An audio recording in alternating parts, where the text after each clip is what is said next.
You're listening to Parent MD, the podcast where top pediatric experts do the homework for you, sharing clear and trustworthy medical advice so parents feel empowered to take the very best care of their kids.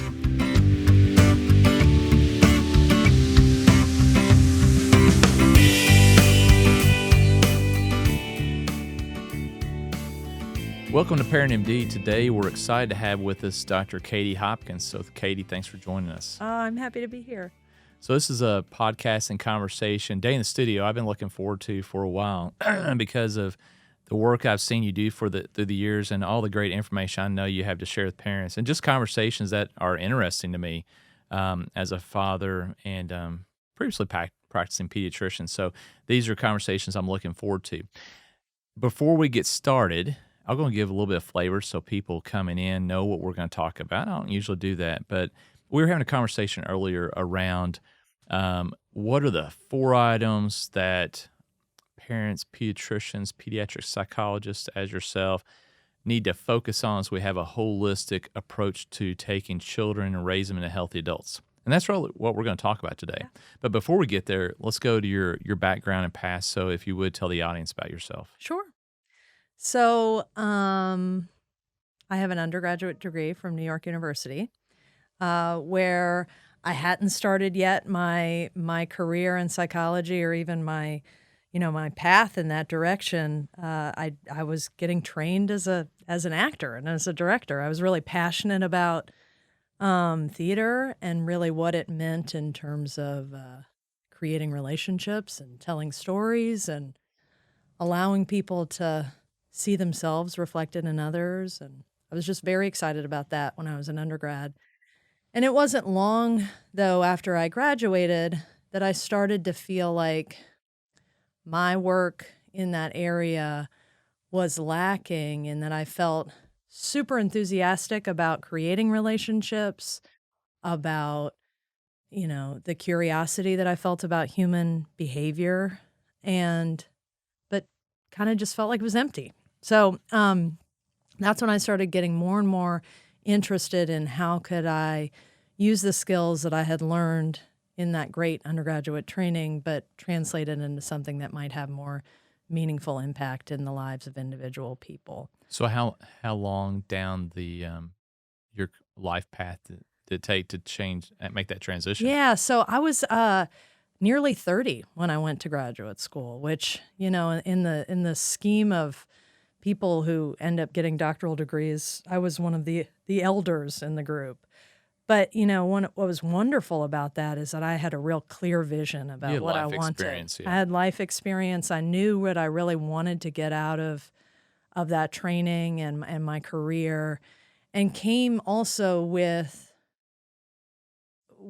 professional experience that really influenced the work that I was doing. So before I was in graduate school, I lived in Southeast Alaska and was really working in the domestic violence and sexual assault advocacy field, going around the state, flying on these small float planes around the state, teaching people how to advocate for children and women. Wow, to I didn't prevent, know that. to prevent domestic violence and sexual assault and prevent interpersonal violence. So I was really passionate about that work. While I was doing that work, I started to get real curious about how can we prevent negative outcomes in children, and as they grow into adults, I started to be very interested in the continuum of violence and how it starts and how we interact and raise young children and how it can over time develop into these relationships that are unhealthy, and how could I potentially intervene and do work that was preventing that. And so through that, I got interested in sibling relationships and bullying within sibling relationships, super curious about that, writing interventions to help intervene in families. And then I thought, actually, it was my husband who said, "When are you going to get your PhD?" And I had never really thought about doing that. And by this time, you'd achieved which what degree did you have? So I where did you had get a bachelor in fine arts at that point from New York University. So I was not thinking about further education at that point, but I think that he saw in me, because he knew me so well, a capacity to do more and to, I've always had insatiable curiosity and love of learning. And so he just really thought, he saw in me what I hadn't even considered. So, Sure. So that's when he planted that seed. And then ultimately that led to me moving to Louisville and getting my master's In degree. what year? So that was in 2009. Okay. I moved to Louisville and got my master's degree and then PhD in counseling psychology. And counseling psychology is similar to clinical psychology, but the training really focuses on promoting healthy development, prevention, and social justice from kind of how do you build healthy, developing communities. So, and that, took it from there. Yeah, I was a professor and now Yeah. So a clinician. take us through your career path once you finished your education. Yeah, so I right out of a psychologist, typically similar to residency, complete an internship, and so I completed my internship at the Southern Arizona Psychological Internship Consortium in Tucson, and there I was really getting really in-depth training on family psychology. So that's where I really started to dig into how can family relationships impact child well-being, and just incredible training on the border of Mexico. It's just a wonderful cross-cultural experience. And then came back to Louisville, was invited to come back and work as a clinical professor in the program that I graduated from. And really, I was asked to come back to open 2 training clinics for our doctoral students in a underserved part of Louisville, so West Louisville. And I, along with one of my great mentors, Dr. Eugene Foster, who's a psychologist here in town, really helped open up these 2 clinics and provide free mental health services to folks across the lifespan. And that was really, really valuable and important work for me. So when you got in this place, did you feel that it was your zone? Everything was coming together and Yeah. like, all right, the peds psychology realm is where I need to be and where I'm energized? Yeah, absolutely. I mean, I think my favorite part of that work when I was at the university was building a program, really creating an opportunity to be able to meet the needs of a community versus just helping one person at a time. Working with students was incredibly energizing and exciting, constantly learning and getting better. And it was through that I started to build relationships with other community providers.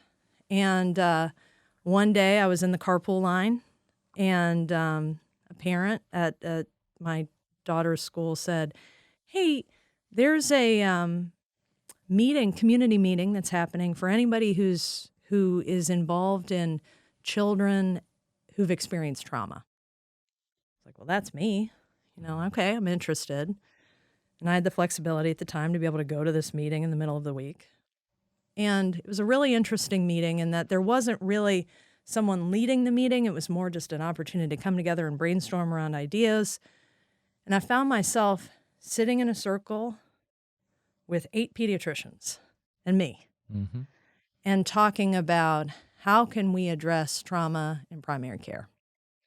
And they were all looking at me like, "I don't know, how can we do it?"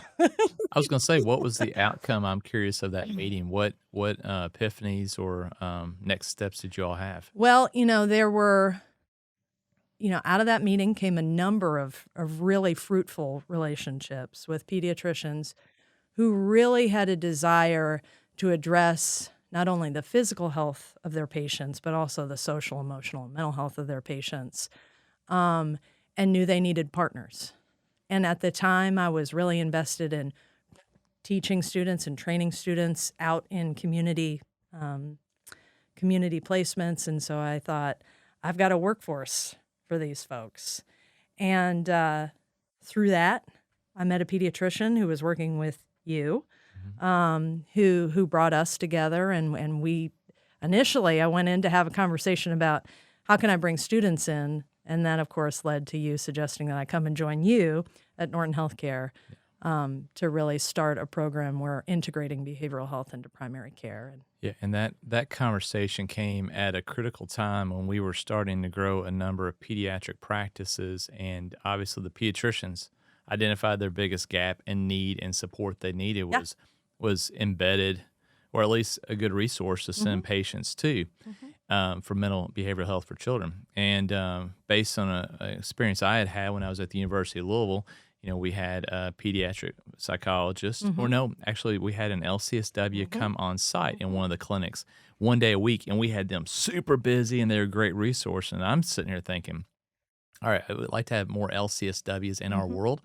but if we had a child psychologist on our team and at offices and going around, what a great resource. And it was, it was not a common practice approach. It was novel, and it worked. And so you come in that world, the value, tell everybody how busy you were real quick. yeah.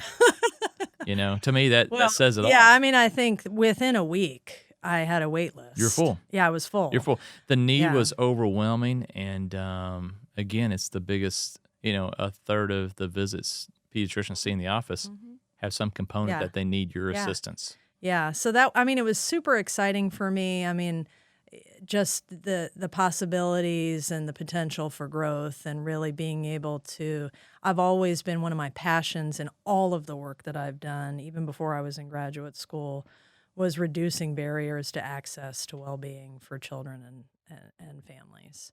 Yeah, so I'd like to speed ahead and highlight your current role and how you were actually recently recognized in the community. Yeah. So share your title, and then I'm going to share how you were highlighted and recognized. Sure. So currently I serve as the medical director for pediatric integrated behavioral health. And that role really entails, in addition to the clinical work that I do with kids and families, really helping to build and expand the capacity within a large primary care network of 27 primary care practices at this point, bringing in LCSWs, master's level psychologists, and doctoral level psychologists to provide integrated behavioral health services in close collaboration with medical providers. So that's the wonderful and exciting work that I do every day, and it's awesome. Yeah, I would highlight too, to not take for granted, usually those director roles and the clinical settings of systems, working embedded with the physicians often is another physician. So you being a psychologist taking that role is big, but it really just highlights the value, your leadership, and all the great skills that you brought. Also, for that, you were highlighted as at the Snowball Gala this year for Norton Healthcare, where they wanted to, as every year, bring attention to a certain area, a certain discipline of medicine. And this year is around, I believe, children's mental health. And they highlighted you as a caregiver and some patient stories and recognized the great work you're doing. And that didn't come by accident. So, it's a neat time for me to think back and celebrate all that you've accomplished and say thank you for what you've done for the community.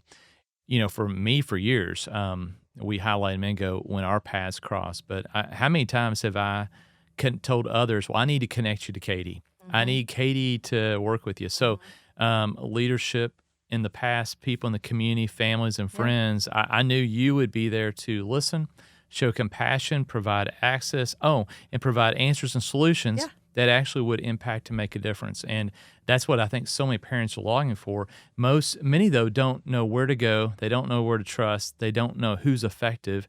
And it's such a desert out there. And we'll talk more about that later. For the time we've got left, though, I think it's great hearing your background. And we're going to talk more, and we're going to do another podcast. We're going to have you spend time with our chief marketing officer, who's a young mother, and I want her to peel back layers of some of the parenting discussion that she'll be better than me, and you'll I look forward to having a conversation. Also, I'm going to spend time in the studio with you today, and we're going to really highlight and talk about parenting and behavioral health through the ages and stages of children. And we're going to go from young to older to the young adult. And real looking forward to that conversation that we'll have. And I think parents will benefit if they, no matter where their child is in the journey. And it's evolving. You never have it figured out. No. And we're both continuing to still learn.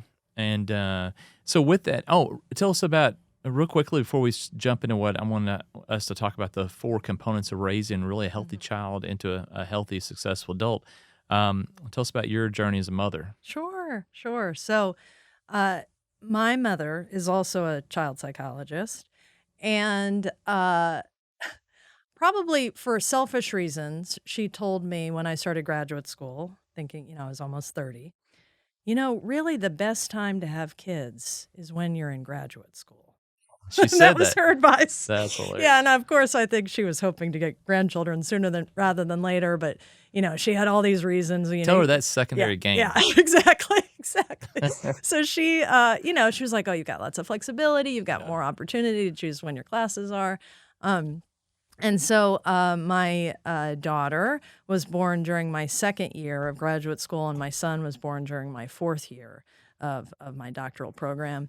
And so now they are, 10 and almost 12, and, just an incredible opportunity to, use them as guinea pigs Yeah. like, they certainly, when I was teaching at the university, would come in with me so that the students could practice IQ tests, giving them IQ tests and seeing typical child development just like my mom did with me. I mean, Yeah. she's got great stories about when I was a toddler and a young child, her bringing me into her classes that she was teaching to That's show funny. typical child development. Um, and they are of course I was working as a therapist before I had children and working with families and parents before I had kids. My first job was as a babysitter, so I worked as an au pair and a nanny, so I've always been super engaged in the lives of children and families. But and so I thought I knew everything, of course, because that's what you think when you're in your late 20s. Well, and also when you're Yeah. having some experiences that reinforce your Yeah. sense of Yeah. identity, Yeah. right? Yeah, absolutely, and so it's like, "Oh, I know how to raise kids even though I haven't had my own, and here's what you do, and here's what the books say." So were you right Yeah. or wrong? Yeah, I was wrong, Yeah. in that, certainly I had the right ideas, but was wrong about how easy it would be. Yeah. Yeah. And probably the how to see the world and just address problems. It's not the same process as you think it No, would be and it's a different process with each child too. I mean, I've in got each 2 stage. children at Yeah. each stage. I got 2 children who are fairly close in age, they're 20 months apart, but, they're so different, they've been different since the day that they were born, it is incredibly, it's an incredibly humbling experience to parent and then guide parents. Well, So I'll tell you a conversation that we had a week or so ago when I met your mother, and we were all talking, and you shared the story, and really stuck with me. I've thought about it a Mhm, lot. And you shared the story how your two children, they're at the age where they interact. You got a boy and a girl who are 20 mhm, months apart. mhm, And from early on, as they have disagreements or they talk through things, you really sit back and watch them and let mhm, them kind of work it out. mhm, And even though as a parent, we want to jump in, mhm, solve, mhm, this, you've really sat back and watched them work through it on their mhm, own. mhm. And then you talked about the joy of of seeing that process and how they mature in their relationship and get better at problem solving, Yeah, respect, and the value of listening, respecting one another, and it works better if you have a good relationship. And they got to foster that, and it can't yeah, come from you. You have yeah, to let them just figure it out. yeah, But I love yeah, that story. yeah. It was it, whenever you have an opportunity to, and that particular experience was one where it was like this quick rewind back to the beginning of like, how did we get to this point? So maybe that's where I'll start is that from the time that they were born, they were each born. Both my husband and I spent a lot of time being responsive to their needs and helping them identify their emotions and understand their emotions. But also, as they aged and they were in relationship with each other, understanding how to notice the emotions of the other person and respond to those and to listen and to be heard and to communicate what they needed with other people. And that what was really necessary was that we were modeling those things, by listening to them and making sure that they were heard. And so when they started to get a little bit older, 3, 4, and they were arguing more as kids do at that age, I started to, rather than just swooping in and saying, give him the toy and you get in there and like separate, and I just call out to them, how can I help? Like if I would hear them arguing, getting intense, I wouldn't say it right away, but like if it would start to get intense and I'd be worried that it was like going to come to blows, Mm-hmm. like, okay, how can I help? Mhm. 9 times out of 10, no help was needed. They would not say, you need to come in and do this. They already knew from me that if they were just tattling, he said this and she did this. You're not asking me for help if you're just telling me, So they learned over time how to help themselves through figuring out how to regulate their own emotions, walk away from the other person, tell each other that they needed space. And so now they are 10 and almost 12, arguing about something that was super important to both of them. They were on very different sides of the matter. And, I hear my 10-year-old son say to my daughter, I know that this is frustrating for you. A 10-year-old boy say that? Yeah. Okay. I know that this is frustrating for you, but this is really important to me. Yeah.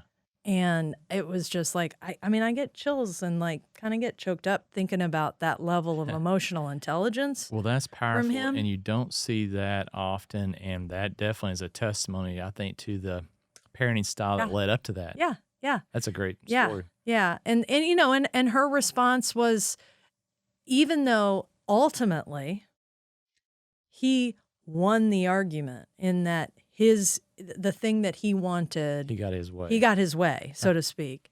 She was able to allow that to happen because she felt like he at least understood where she was coming from. And she had an understanding of his point of view. And that's not to say that my husband and I didn't come in and say, Wait, this isn't fair. At various times, Yeah, right? yeah, yeah. Various times to say, okay, well, and offer suggestions, Mhm. but then we'd step back out, Yeah. So, And how hard is that as a parent? woo, it's really hard because, of course, we know what to do. And we want problems fixed quick. We need to move on to the next part, I don't have business of the yeah, day. Yeah, exactly. Right? So just patience and recognize that sometimes observing, doing nothing is the most powerful thing you can do. Yeah. Well, I think that it's hard for parents to be in the presence of their children's distress and discomfort. And that's something that I work on every day, and that I help other parents get comfortable with. That's a good way. Say that again. Yeah. It's hard to be in the presence. It's hard for parents to be in the presence of their children's discomfort and distress.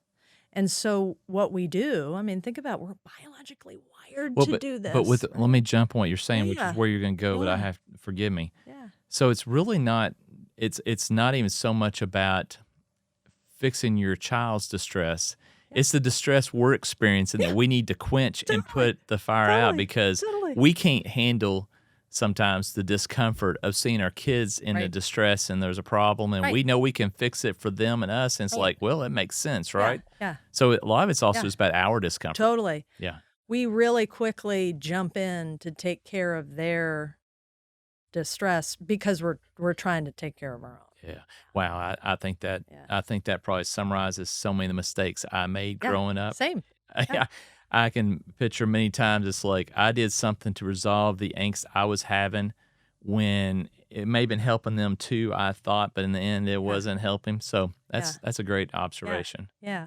Well, it short circuits an opportunity for our kids to figure out how to manage their own distress when we're jumping in and doing it for them on our terms. So on that note, we wanted to deal a little bit with thinking about how can we be effective at taking children and raising adults. So we talk a lot on other conversations about it is our job to raise them to independent, healthy, successful adults. And we were talking earlier about the 4 components. You really got to pay attention. It's not just one. They all work together in tandem. So let's talk about that a little bit. First, identify those 4. Talk about, is one more important than the other? And then how do parents have the mindset, and practically how do they do what we're saying or you're saying?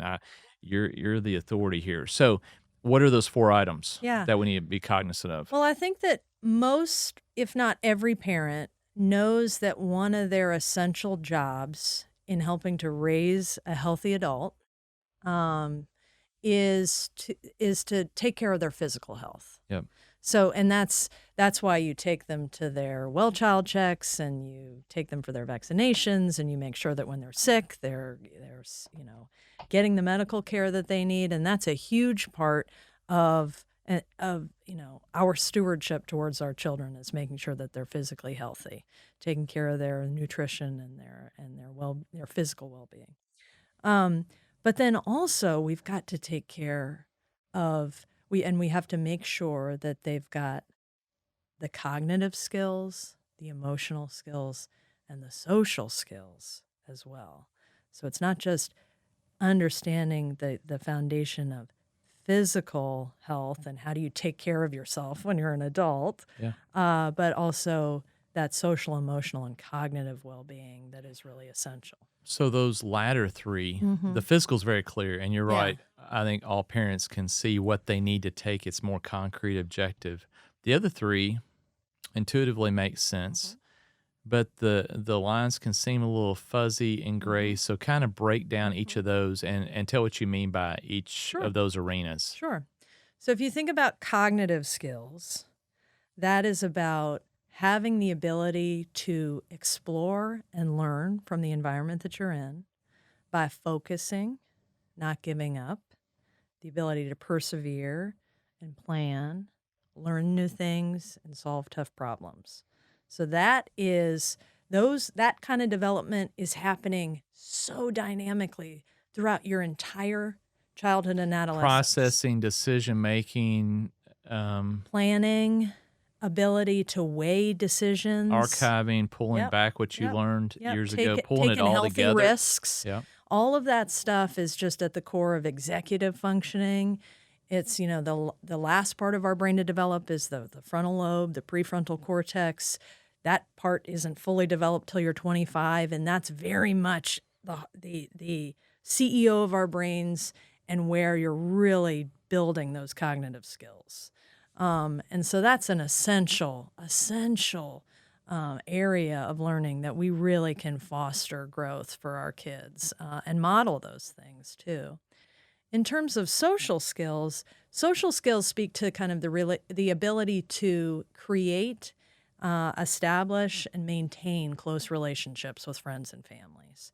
Of course, that starts with your first relationship with your primary caregivers, and that close, attuned relationship that's responsive to the needs of an infant and later as a child. And so as a parent, you have that opportunity to really lay a roadmap for healthy social skill development and learning how to function within relationships. And then emotional skills is the ability to identify and understand your own emotions, the ability to communicate those emotions, and then also the ability to regulate them, while also being able to understand the emotions of other people and make sense of them. So it's not just about understanding and naming emotions is the first step. And then you have to be able to know what to do with that information, and then be able to accurately be attuned to the emotions of another person. So going back to that story where I talked about my kids, their ability to name, I'm frustrated, I feel this way, I'm upset, or I'm sad, or I'm disappointed, or I'm worried. And also, I know that you feel sad or frustrated because of what's going on. So, with all that being said, I said a healthy, successful adult, and success comes obviously in all kinds of forms. What are the, what are the, what are we looking for in that adult to know that all that was fostered well and they matured well and those needs were met? So, how does that child look as an adult if those, we'll assume the physical piece was taken care of, but these 3 areas which we're focused on, how does that young adult look if those areas were matured and were fostered as you would hope. Yeah. Well, certainly, I think that I think we are our relationships. Like, we cannot extricate our identities from the relationships that we have around us. So, a healthy adult is someone who has healthy relationships, is choosing friendships and partnerships and family relationships and even collegial relationships and relationships with their bosses and their colleagues that are functional and healthy, and one that is filled with healthy discourse and understanding and effective problem solving, and also the ability to identify when a relationship is not healthy and do something about it. Uh, Take ownership of your own participation in that unhealthy relationship by either changing your own behavior or also leaving certain relationships, not Right. being friends with, because when we're an adolescent, we're building our identity. And so we're trying on different identities and becoming friends with people for lots of different reasons. And sometimes it's just proximity. Sometimes it's because that friend has something that you're really interested in or that you aspire to. And then as you develop your own set of values and really start to understand what's meaningful to you and listen to how you feel and in that relationship, you start to understand whether it's something that will help you continue to grow or if it's something that is not going to be healthy for you. So, I mean, I think that that's a really good is a good Yeah. place to start is what are the relationships like in this young adult's life? And it's not that they have to be perfect. I don't have any perfect relationships. No, and that's the other obvious point to make here. This is a constant learning and evolving and maturation through your Yeah. entire life. Yeah. Yeah. And relationships are a proxy. Yeah. But it's not like every Yeah. relationship is perfect because you've been raised and you've Totally. gotten to that point. Totally. That's part of the continual learning is Yeah. that relationships have so many facets, Yeah. and you're not in control. And it's Right. not your responsibility Right. to make every relationship Yeah. perfect. Yeah. It just is what it Yeah. is sometimes, and some things are about seasons in life and timing and where Mhm. each person is on their journey or Yeah. stressors or where their Yeah. life is. But helping the child. Talk to me about the word insight. Yeah. So the child that, as a child and or as an adult, they also have insight just as much about where they need to go and what their strengths are, but also their blind spots, their weaknesses, and owning it, Yeah. and or Yeah. even jesting over it, and being secure. Like Yeah. this is a weakness of mine, Yeah. but having insight, knowing it, and knowing what to do. We're often taught in the workplace to optimize people's strengths Mhm. and know that their weaknesses Yeah. are their weaknesses, Yeah. and you're probably not going to change their Yeah. weaknesses. You may resource and Yeah. support. But the main thing is make sure they understand their Yeah. weaknesses and then say, okay, let's come over here and foster your Yeah. strengths because we know from a behavioral and psychological standpoint, we're much more successful at building on strengths versus weaknesses, Yeah. correct? Yeah. So inherently in how we're wired, there are going to be some challenges we all have, Yeah. even when we were fostered in a correct Yeah. way, that we just have to figure out our whole life how to manage those Totally. weaknesses but then to build upon your strengths, Totally. correct? Yeah, I think that really the way that I think about strengths and weaknesses is that they're two sides of the same coin in that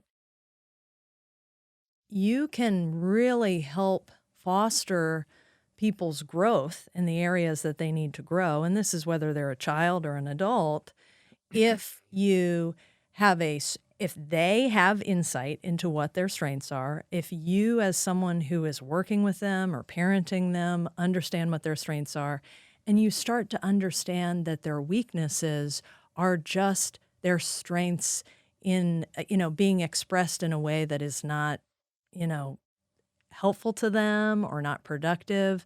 So I'll use bravery as an example Okay. because bravery is a common strength of teenagers.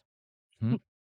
Teenagers tend to show a lot of bravery, and one of the definitions of bravery is standing up for what you believe in the face of opposition. if that doesn't describe most teenagers Right. standing up for what they believe in the face of opposition, that's also an incredibly deeply held cultural value that we have. Bravery is like one of our most, closely held cultural values.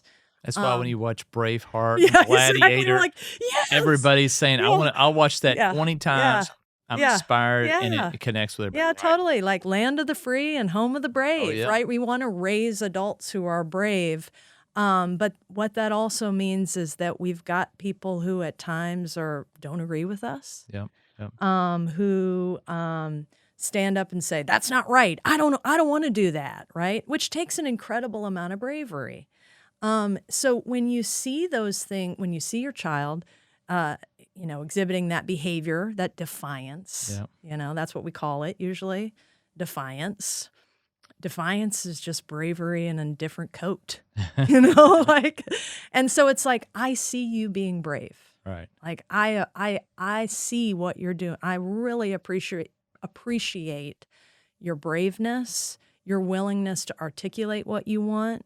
Let me help you, and this is especially where you can do this as a parent.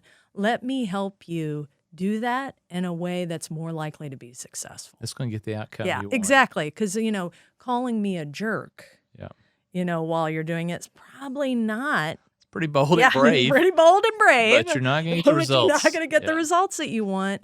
How can you still get the results that you want? Yeah. Yeah, but by expressing it differently. So it's not about being less brave. It's about being brave differently in a way where you can be more successful. Well said. I think we could talk all day. Yeah.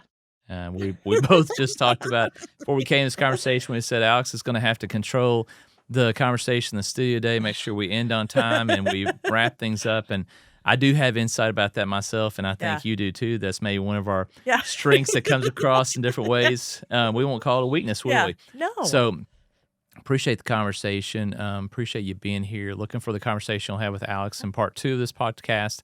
The conversation we're going to have in the studio, talking about parenting through the stages, the insight you're going to give at the development of children at those different ages.